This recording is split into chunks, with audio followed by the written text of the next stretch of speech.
the Phoenix Suns right now, I mean, they don't have that problem that Portland has. The Phoenix Suns, they're fourth in offensive rating, they're ninth in defensive rating, and they're first in opponents' points per game. So they're the first best defense in terms of how many points they allow per game. So their defense is great.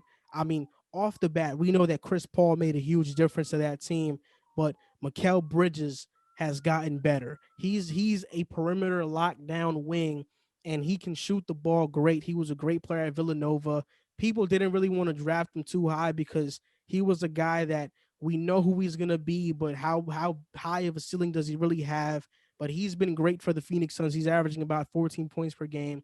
Then you have Cameron Johnson off the bench, and I like this little three guard lineup that they have sometimes off the bench with Javon Carter, Cameron Payne, and Langston Galloway. I think it gives them a lot of quickness, and you can see kind of the resemblance of that when Chris Paul was in OKC, when it was CP3, Schroeder, and Shea. You know, it's not as big as a level, but I mean these guys are pretty good off the bench. But in my opinion, this team is legit.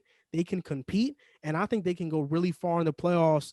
I see Western Conference for them. When you look at the three guys that they have on their team that are the best players on their team, DeAndre Ayton, Chris Paul, Devin Booker. What other team has a trio as good as them in terms of as good as Chris Paul at the point guard, as good as Devin Booker at the shooting guard, and as good as DeAndre Ayton at the center? Like this is a big three, and at probably the most three important positions at point guard, shooting guard, and center.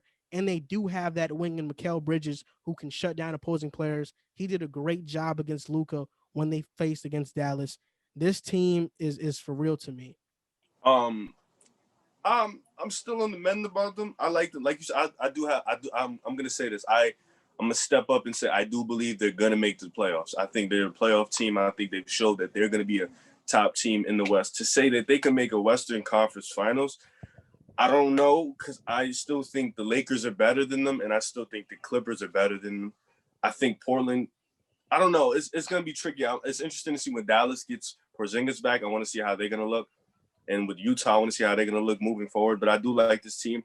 I like that Devin Booker has shown that he doesn't have to do too much because this team has about 7 to 8 scores in double digits. So he has a lot more help. Chris Paul has brought that energy from OKC here. And like you said, Michael Bridges looks like one of the best perimeter defenders on the wing. So that is something they're going to need when they play the Clippers and they play the Lakers with Paul George and Kawhi. But it's interesting because DeAndre Ayton is a special talent. I like him at center. And against Portland, he's going to be huge. They're going to need him to really step up.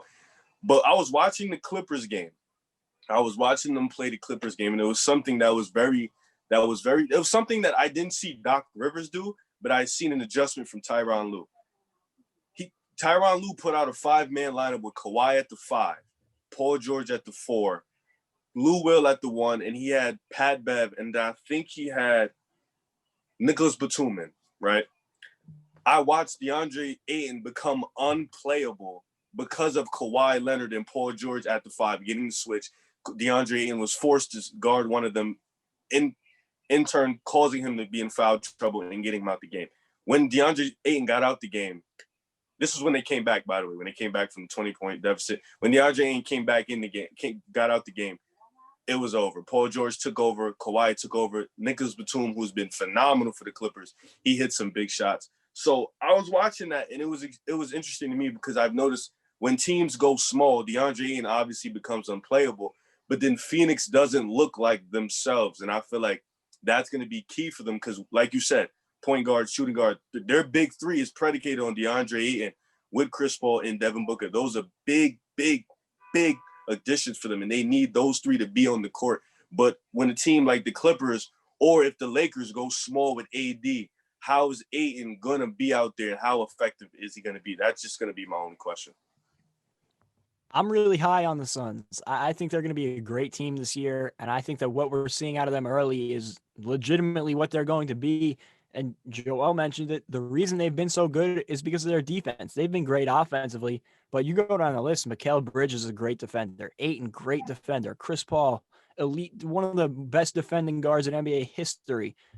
Cameron Payne even is a great defender. Javon Carter, Cam Johnson, Jay Crowder. Like they have a real list of great defenders. They're like the anti-Trailblazers, where almost everybody on the roster can defend. And I think that's going to be a key, not only throughout the regular season, but come playoff time. And it's interesting you said that about the Clippers going small. One of the things I was going to say is DeAndre Ayton gives them the luxury of having a big man to defend elite bigs around the league. You know, not many teams have the personnel to guard a Nikola Jokic or an Anthony Davis in the post. And that was one of the things that killed the Clippers last year was they couldn't guard Jokic in the post, and double teaming him is what left shooters wide open and led to the Nuggets coming back from down 3-1. So I think it's not only the talent they have, but the personnel they have. Not only are they great defensively, they have a really good big man. Devin Booker is showing that he can perform not only on a bad team, but on a really good Western Conference team too. Chris Paul has been that perfect leader to come in, and it just seems like they're clicking right now. They have the right pieces in place, and I do think they're a tough matchup come the playoffs. I think they're definitely going to be a playoff team, and I wouldn't be surprised to see them at least get to the second round, but they're going to be a fun team to watch all year and a tough matchup come playoff time.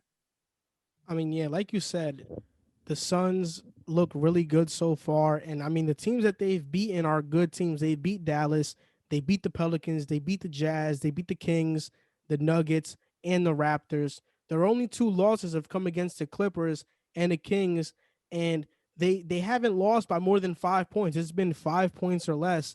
So this team has been really good so far. I mean, I think you mentioned DeAndre Ayton. He just has he's not going to be able to be as agile to guard perimeter players, but I think that the Suns can go small. You can put Jay Crowder in there with Cameron Johnson, and they can be your 4 and 5, or you could put like maybe Mikal Bridges at the 4, Jay Crowder at the 5, or Mikal Bridges at the 3, Jay Crowder at the 5, and Cameron Johnson at the 4. I think they had Jay at the 5, they had Cam at the 4, and then Michael at the 3. So I think they have the personnel to play that way, and it just sucks for me. The only bad thing about Phoenix is that they messed up in the draft. Jalen Smith. They drafted Jalen Smith. I knew that was a bad pick at the time. They should have never drafted Jalen Smith. They could have had Tyrese Halliburton right now.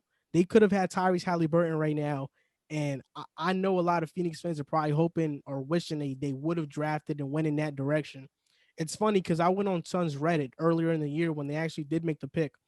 And I actually did say on Suns Reddit that they're going to regret not taking Tyrese Halliburton, and my comment got downvoted.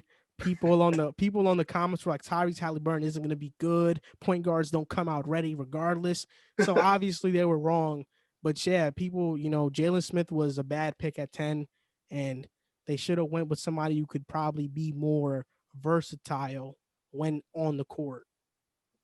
Yeah. No, like I said, I was just watching the game, and I saw them put out that lineup of Chris Paul, Devin Booker, Michael Bridges, Cameron Johnson, and Jay Crowder, and it just came down to whose best players was going to perform at the end of the game. And Paul George and Kawhi, they just came up a little bit better than Phoenix. So it's gonna, like I said, that lineup is going to be interesting. I'm just interested to see how well they're going to be effective without DeAndre Ayton off the court.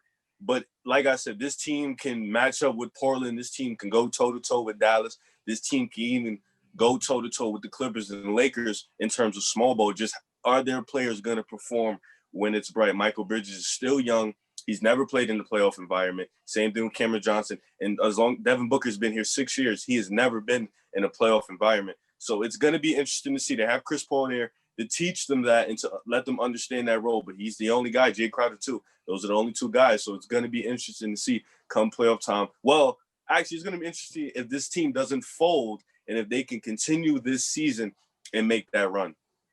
I mean, and they got a good chance to. I think, I don't even have their next couple of games, but as I was watching their next couple of games, it's not too difficult.